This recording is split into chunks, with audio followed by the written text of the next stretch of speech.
Gloria al Señor.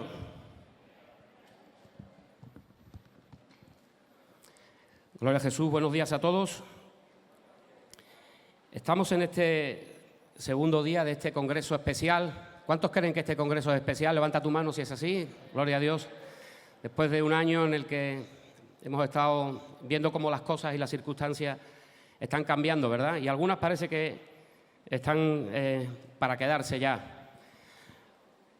Este congreso se llama Consolación y la consolación solamente puede venir si alguien tiene en su vida aflicción.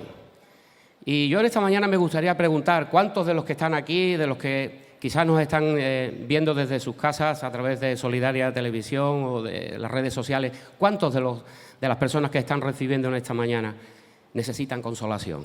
Consolación para sus vidas. Levanta tu mano si es así. Gloria al Señor. Todos necesitamos ser consolados. Y si necesitamos ser consolados es porque en nuestras vidas hay aflicción. Amén. Gloria al Señor. Padre, en el nombre de Jesús, muchas gracias, Señor, por este tiempo, Señor, por este congreso, Señor Jesús. Te pido, Señor, que tú veas nuestros corazones, Señor. Tú sabes de que tenemos necesidad, Señor. Reconocemos, Señor, que estamos a veces quebrantados, Señor, necesitados, Señor, de tu abrazo, Señor, de tu presencia, de tu palabra, Señor, para nuestras vidas. Por eso en esta mañana, Señor, habla a nuestros corazones, Señor. Derrama tu ungüento, Señor. Trae sanidad, sanidad emocional, Señor, sanidad espiritual, Señor, para cada persona, Señor Jesús. Y es de ti, Señor, sanidad física, Señor. Obra en esta mañana. Háblanos, Señor, a través de tu palabra. En el nombre de Jesús. Amén.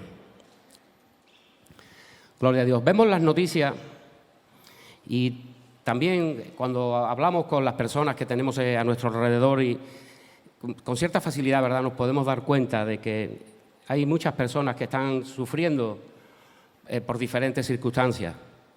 La oración, pues, decimos que hay gente que tiene enfermedades, hay muchas personas que tienen enfermedades físicas, también tienen secuelas psíquicas.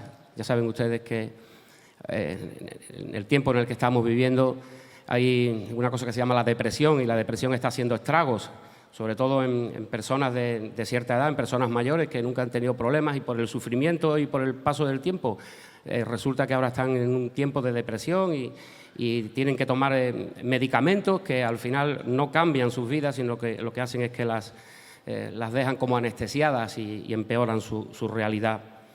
Personas que también tienen cierta aflicción porque han tenido que dejar sus países de origen para ir a otros lugares a buscarse la vida, que tienen que vivir también a veces situaciones xenófobas. Aquí parece que la xenofobia no es de alta tensión, pero sí que también muchas personas tienen que vivir ese tipo de situaciones y que les causa también cierta aflicción. Y las aflicciones son una realidad que vivimos en nuestro entorno y que en su momento también ya Cristo nos anunció. Juan capítulo 16, versículo 33, dice así la palabra, dice estas cosas: os he hablado para que en mí tengáis paz. En el mundo tendréis aflicción, pero confiad, yo he vencido al mundo. Amén.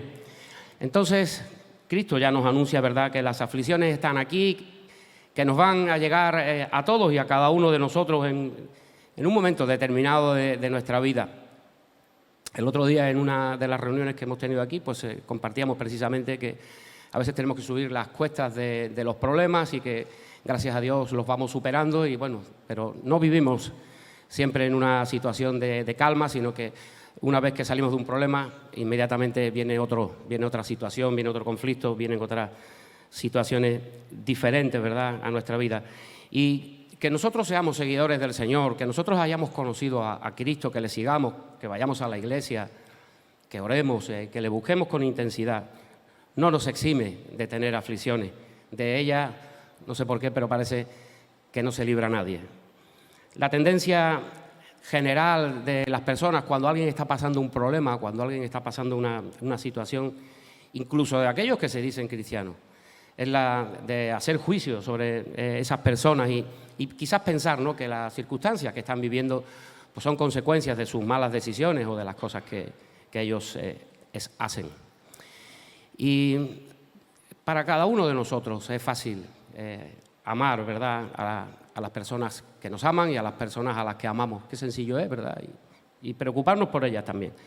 Pero una marca de Jesús en nuestras vidas debe de ser tener compasión y tener también el deseo de consolar a los demás. Vamos a ir al libro de 2 de Corintios, capítulo 1, versos 3 y 4. Muchos de los versículos que tenía los he tenido que cambiar porque ayer ya me los fueron pisando, pero hay otros que no los podía cambiar porque era la intencionalidad de lo que quiero decir. Dice así la palabra: bendito sea el Dios y Padre nuestro Señor Jesucristo, Padre de misericordias y Dios de toda consolación, el cual nos consuela en todas nuestras tribulaciones, para que podamos también nosotros consolar a los que están en cualquier tribulación, por medio de la consolación con que nosotros somos consolados por Dios. Que el Señor bendiga su palabra. Dios es el primero que consuela nuestras vidas. Él cambió nuestras vidas. En el testimonio de algunos de los hermanos ayer hablaban de su pasado de, bueno, bandoleros y personas que estábamos echadas a la mala vida y que ya no teníamos ningún tipo de solución. Habíamos acudido a médicos, psicólogos, a diversos centros, habíamos intentado ser pues sanados de diversas maneras. Yo en mi entorno personal tuve hasta mi propio jefe que dedicó un cierto espacio de su tiempo a tratar de que yo me recuperara y me dejaba en casa, me seguían pagando, le llevaban el sueldo a mi esposa, pero yo siempre buscaba la fórmula de poder seguir robando y de seguir haciendo lo que no debía. Y no es hasta que tuvimos el encuentro personal con el Señor que nos dimos cuenta de que Él cambia nuestras vidas, cuando trajo consolación a nuestras vidas y nos dijo que delante de Él somos criaturas nuevas y que las cosas viejas pasaron. Es el mejor consuelo. Y eso trajo un cambio radical a nuestras vidas. Por lo tanto, si Él nos ha consolado primero, ¿qué tenemos que hacer nosotros? Nosotros tenemos que ser ahora también herramientas para consolar a otros. Y cuando Dios hace eso, en realidad lo que nos está dando es el don y la capacidad para que nosotros también podamos hacerlo con otras personas. La compasión debe de ser un sentimiento de aquellos que se dicen cristianos, porque si nosotros no somos compasivos, poco consuelo, ¿verdad?, vamos a poder llevar al que sufre. No podemos dar lo que no tenemos. Ayer mencionaba Claudio cuando estaba con esta enfermedad en la que le habían dado un tiempo limitado de vida. Doy fe de ello porque yo también estaba en Madrid en ese tiempo y algunas veces pues fuimos a visitarlo allí al hospital, a la clínica allí en Puerta de Hierro donde él se encontraba. Y ir allí, la verdad que no teníamos tampoco muchas expectativas porque los resultados médicos eran lo que eran, pero nosotros acudíamos allí a infundirle ánimo, a llevarle, ¿verdad?, consolación para que él pudiese estar tranquilo, ¿verdad? Las visitas para que la persona que está afligida, la persona que está sufriendo, la persona que está pasando un tiempo de necesidad, ¿verdad?, de alguna forma se pueda sentir reconfortado. Sé que las enfermedades que llevan los demás, pues es más fácil que las llevemos nosotros porque nos duele menos, el que le duele es al que la tiene, ¿no? Pero qué bueno es, ¿verdad?, sufrir con el que sufre y poder ir a llevar palabras de consuelo. Si nosotros no somos compasivos, poco podemos dar. Compasión es sufrir con el que sufre. Y se manifiesta, ¿verdad?, y comprende el sufrimiento que están pasando otros. Produce en nuestras vidas el deseo de aliviar, el deseo de aliviar y de disminuir, de consolar, ¿verdad?, la pena, el sufrimiento o la aflicción de esa persona que está sufriendo. Y a eso todos y cada uno de nosotros también somos llamados. Cuando nos ponemos en los zapatos de los demás, ¿verdad?, es cuando podemos entender y podemos comprender lo que otros están pasando y de alguna forma nosotros también podemos echarnos esa carga y de esta forma podemos también, como dice la palabra, así cumplir la ley de Cristo. Gálatas capítulo 6, versículo 2, dice: sobrellevad los unos las cargas de los otros y cumplid así la ley de Cristo. Jesús nos transmite, ¿no?, la inquietud. Ayer le decía también Miguel que Jesús veía, ¿verdad?, a la gente que estaba pues desamparada y sin pastor, y eso pues le causaba, ¿verdad?, misericordia, le causaba compasión, y él veía la necesidad que tenían las masas y las personas de ser consolados. Por eso nos transmite esa inquietud que tiene por aquellos que sufren. Este ministerio, si ha crecido, es porque tiene una gran inquietud de llegar a los lugares donde hay necesidad, donde hay personas que están sufriendo. Y si este ministerio se está extendiendo y se sigue extendiendo, es precisamente porque la necesidad de las personas sigue estando ahí. Vemos cada día, ¿verdad?, como cada vez hay más desplazamiento de personas por las guerras. Ahora, con el tema de Afganistán, han salido muchos que han podido sacar en aviones, pero lo que viene es muchísimo más. El éxodo de las personas que van a salir de allí buscando consolación, buscando pues una nueva vida, buscando pues salir de un entorno donde lo único que van a estar es sufriendo y donde encima los están matando, imagínense ustedes. Pero eso está extendiéndose a todos los lugares, ¿verdad?, de este planeta, y estamos llamados, ¿verdad?, a seguir dando consolación y a ir a esos lugares para ayudar a las personas. Por eso Jesús nos transmite esa inquietud y nos reta, como nos está retando en este congreso, a que nosotros podamos también seguir y continuar su obra. Job entró en un estado, como ustedes saben, el Señor permitió que fuese tentado y cayó, pues perdió todas las posesiones que tenía, perdió pues a sus hijos, perdió toda la economía y encima pues le vino pues una enfermedad terrible que le hacía que se tenía que rascar con una teja. Lo desecharon, la familia, los amigos, todo el mundo. Y de alguna manera él reprocha a aquellos amigos, ¿verdad? En el libro de Job, capítulo 6, en el versículo 14, dice: el atribulado es consolado por su compañero. Dice: aun aquel que abandona el temor del Omnipotente. Y vemos muchas veces que las personas del mundo que no conocen al Señor traen consuelo o tratan de buscar consuelo para aquellos que están sufriendo. Y es triste ver que a veces dentro de aquellas personas que se llaman cristianos, a veces no hay esa misericordia, no hay ese deseo, ¿verdad?, de consolar a las personas que están atribuladas. Así que como cristianos tenemos un llamado a ser compasivos con los demás. Primera de Pedro, capítulo 3, versículo 8.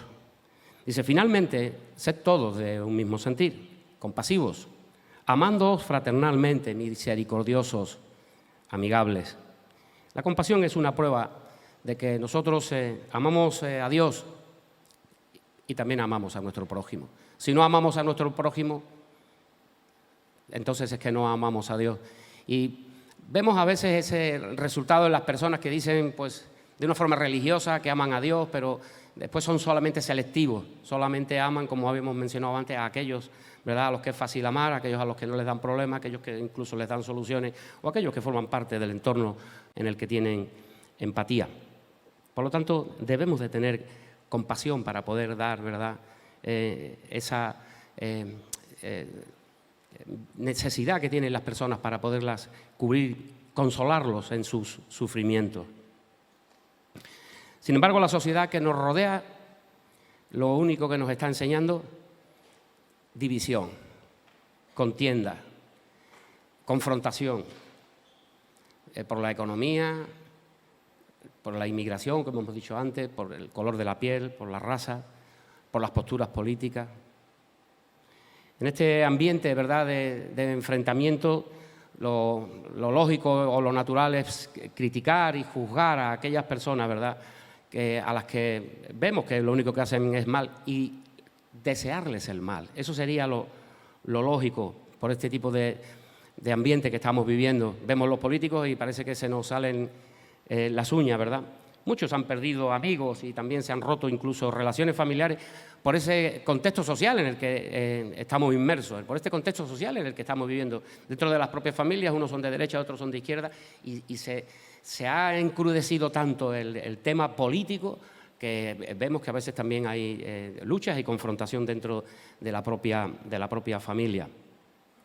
Así que tenemos que tratar de salir de esas posturas radicales y que nos hacen no tener compasión ni misericordia por aquellas personas que no piensan como nosotros y que tristemente muchas veces también pasa entre aquellos que se llaman cristianos. Esa falta de empatía nos debe de hacer reflexionar sobre cuál es nuestra actitud hacia aquellas personas que no son como yo o que no piensan como yo pienso. Y tratar de mirar a los demás como los mira Jesús, con los ojos de Jesús. Dios usa su palabra para enseñarnos consolación. Su palabra trae esperanza. Romanos capítulo 15, verso 4. Porque las cosas que se escribieron antes para nuestra enseñanza se escribieron, a fin de que por la paciencia y la consolación de las Escrituras tengamos esperanza. Por lo tanto, la palabra de Dios, como dice aquí, trae consolación a nuestra vida. La lectura de la palabra en una situación difícil, en una situación de sufrimiento, trae consolación. Hace aproximadamente 6 años, a mi esposa le diagnosticaron un cáncer de sigma. Y cuando lo descubrieron, que no lo descubrieron tan fácil, parece que ya llevaba 2 años del cáncer y se había extendido por parte de los intestinos. Entró en el hospital, la tuvieron que operar. Yo estaba en Bilbao, Javi también estaba en Bilbao y desde aquí le doy las gracias porque me liberó, por decirlo de alguna forma, de mi responsabilidad. Y yo me encerré con mi mujer día y noche hasta que salió del hospital. Lógicamente, en esa situación de aflicción, pues tú imagínate cómo estaba ella, ¿no? Y aunque yo no era el que llevaba la enfermedad, a mí también me desestabilizó mucho y viví una situación muy complicada, muy difícil. No tanto como mi esposa, pero muy difícil. Y fue algo tremendo en el hospital. No teníamos mucha esperanza. Y estábamos hablando, los dos estábamos solos en esa habitación y de repente, ¿verdad?, hablábamos de las cosas del Señor y en un momento determinado como que aceptamos la voluntad del Señor, que lo que haya de ser, sea. Y en ese momento vino pues un consuelo a nuestras vidas, una tranquilidad en el que dijimos, bueno, en las manos del Señor estamos y que sea lo que sea, ¿verdad? En la operación, cuando salió la doctora, nos dijeron, hemos cortado vulgarmente por lo que se dice por lo sano, es decir, cortaron lo malo y algo más. Dice, porque anormalmente, algo que es muy extraño, el sigma era más largo de lo normal, lo que permitió que ella pudiese estar como está ahora, totalmente restaurada, después de 5 años de quimioterapia y todo este laberinto, pero aquí está. Lo que quiero dejar es el consuelo que dejó el Señor en nuestras vidas en el momento en el que nosotros aceptamos su voluntad. Para nuestra enseñanza se escribieron a fin de que por la paciencia y la consolación de las Escrituras tengamos esperanza. Amén. La palabra de Dios trae consolación y nos consuela cuando nosotros aceptamos la realidad en la que estamos viviendo. Y tenemos o debemos de tener, ¿verdad?, lo que nos diferencia al resto del mundo, al resto de las personas y que Jesús prometió que nos daría a cada uno de nosotros. Juan capítulo 14, verso 16, dice, y yo rogaré al Padre y os daré otro consolador para que esté con vosotros para siempre. El Espíritu Santo que está en nuestras vidas es el que nos reconforta, es, ¿verdad?, el que nos da la seguridad de saber que estamos en la presencia del Señor y que las cosas que vayan a ocurrir es porque Él las permite y tenemos que vivir en ese consuelo y en esa tranquilidad. Ese consolador, el Espíritu Santo que vive con nosotros y nos da seguridad. Por lo tanto, ahora nos queda poner en práctica lo que la Biblia declara. Estamos recibiendo continuamente, ¿verdad?, lecciones teóricas espirituales de cómo debemos de hacer las cosas, de cómo debemos, ¿verdad?, de movernos y cómo debemos de trabajar. Pero ahora toca poner en práctica lo que la Biblia nos declara. Y esperemos, ¿verdad?, que Dios nos ayude y que Él nos dé la fuerza para que nosotros podamos recibir consolación en el momento del sufrimiento, pero que también seamos instrumentos para dar consolación a aquellos que también están sufriendo, que seguro que muchos de nosotros los conocemos. Amén. Quiero pedirte ahí donde estás, antes de levantar las manos a aquellos que decían que necesitaban consolación, que puedas volver a levantar tu mano para que podamos orar. Levanta tu mano si realmente estás viviendo una situación de conflicto cíclica, porque esto es algo cíclico. La puedes bajar también ahí donde estás. Y vamos a orar al Señor para que Él nos dé el consuelo necesario para nuestras vidas. Y que a través de las instrucciones de su palabra, además de recibir ese consuelo, nosotros también seamos instrumentos para consolar a los demás. Padre, en el nombre de Jesús, tú ves tu pueblo, Señor. Tú conoces nuestros corazones y nuestra realidad. Yo te pido en el nombre de Jesús, Señor, que tú traigas consolación a cada corazón. Que no vivamos desesperados, Señor, buscando quizás en otros nichos, en otros lugares, Señor, aquellas cosas que puedan traer solución a nuestras vidas. Tú eres la solución. Señor, tú eres suficiente para todos y cada uno de nosotros, Señor. Derrama, Señor, consuelo, Señor, en las diferentes aflicciones, Señor. Personas que están enfermas, Señor, que tú puedas hoy derramar sanidad, Señor, sobre cada vida, Señor. Aumentes las defensas, Señor. Que tú quites todo colesterol, Señor. Que tú restaures cada hueso, Señor. Aumente, Señor, la fortaleza, Señor, física, Señor, en cada persona que se encuentra en este lugar. Llévate, Señor, las heridas emocionales, Señor. Todo dolor y sufrimiento, Señor, enfrentamiento, Señor, entre padres e hijos, entre hermanos, Señor Jesús. Llévatelo ahora en el nombre de Jesucristo, Señor. Trae consuelo, Señor. Trae compasión, misericordia, Señor, por aquellos, Señor, que lo están pasando mal, Señor. Oh, mi Dios, ayúdanos, Señor, en nuestro día a día, Señor, a que podamos ser, Señor, instrumentos tuyos, Señor. Y que tu palabra, Señor, sea de bien y que nosotros seamos, Señor, esos voceros, Señor, esos instrumentos, Señor, para llevar palabras de consuelo y de ánimo, Señor, a aquellos que lo necesitan. Oh, mi Dios, yo te lo pido en el nombre de Cristo Jesús. Amén y amén. Que Dios les bendiga mucho.